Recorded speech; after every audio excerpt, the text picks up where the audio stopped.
All right, I haven't been here for a few weeks. Sorry about that. Birthday weekend, and last week, honestly, I had plenty of time, and I was just being lazy. So, sorry about that. A whole lot of nothing has happened, really, because, everybody is all in the middle. Unfortunately, a lot of injuries. My team, other people's team. I think Dalvin Cook was a humongous hit last week. David Carr just got hurt, which has hurt me in other fantasy leagues. It's going to hurt you here too. It's a difficult time right now.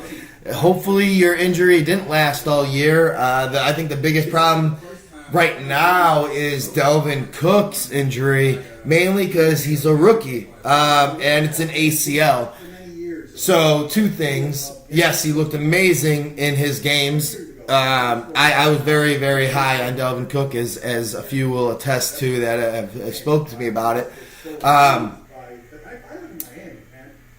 But the problem is, you really don't know how somebody's going to respond to that big of a leg injury.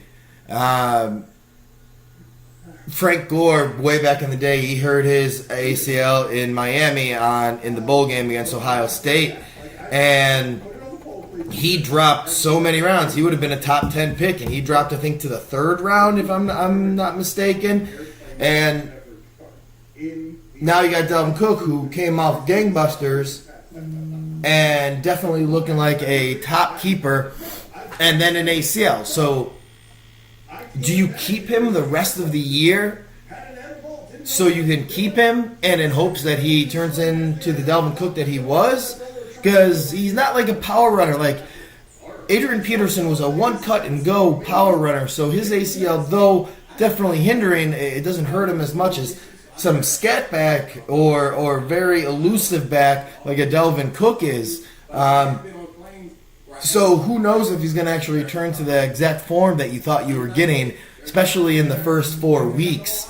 It's going to be a tough decision to do. I don't know what I would do, so I'm lucky I don't have that decision in this league.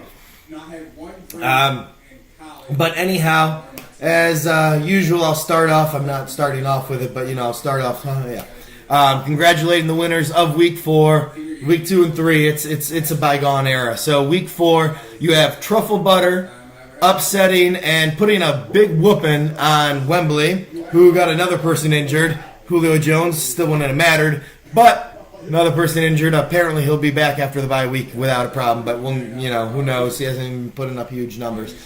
He won 135-95, improving to 3-1, while Wembley drops to 2-2.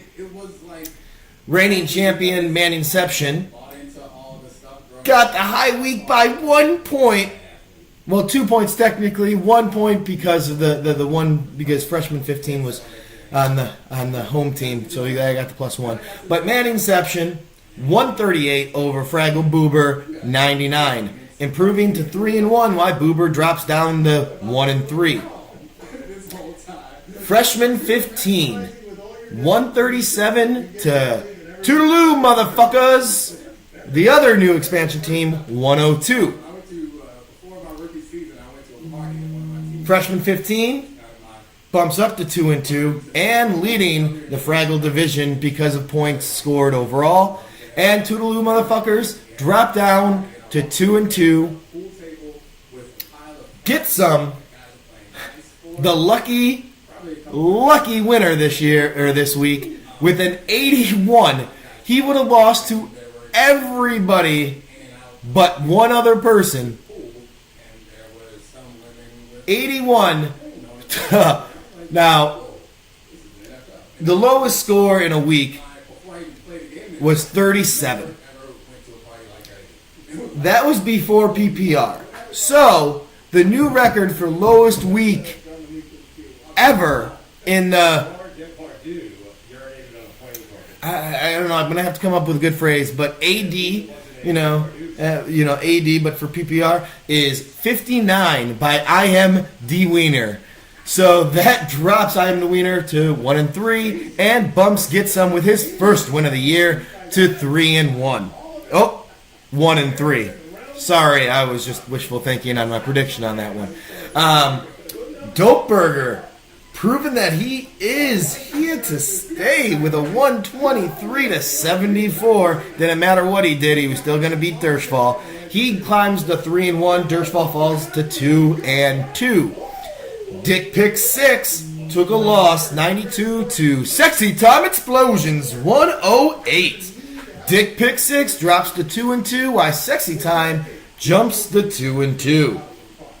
You heard a lot of 2-2s, didn't you guys? Well, the standings so far in the Fraggle division is Freshman 15, Wembley, and Dick Pick 6, all with 2-2.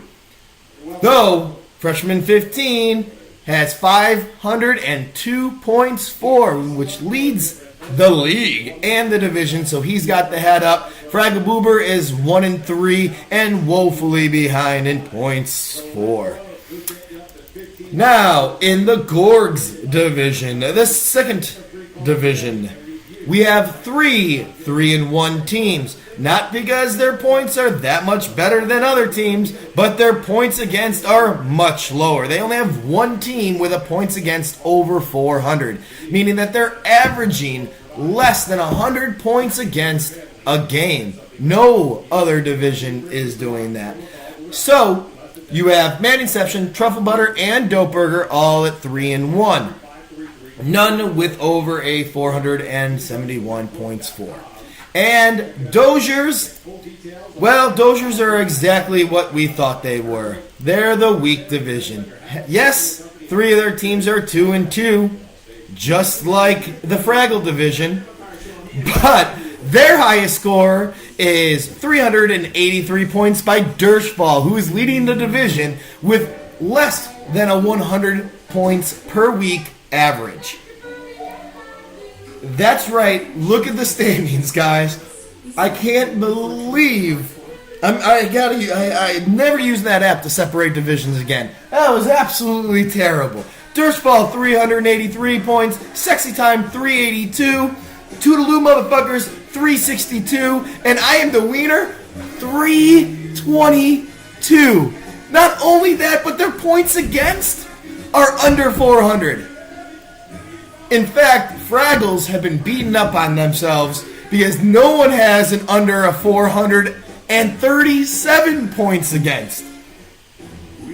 That's right, 437. Actually, their points against, their lowest points against, which is Dick Pick 6, who has 437 points against, which actually has him in the negatives with 0.4 points against, is higher than any other team in the league in any other division.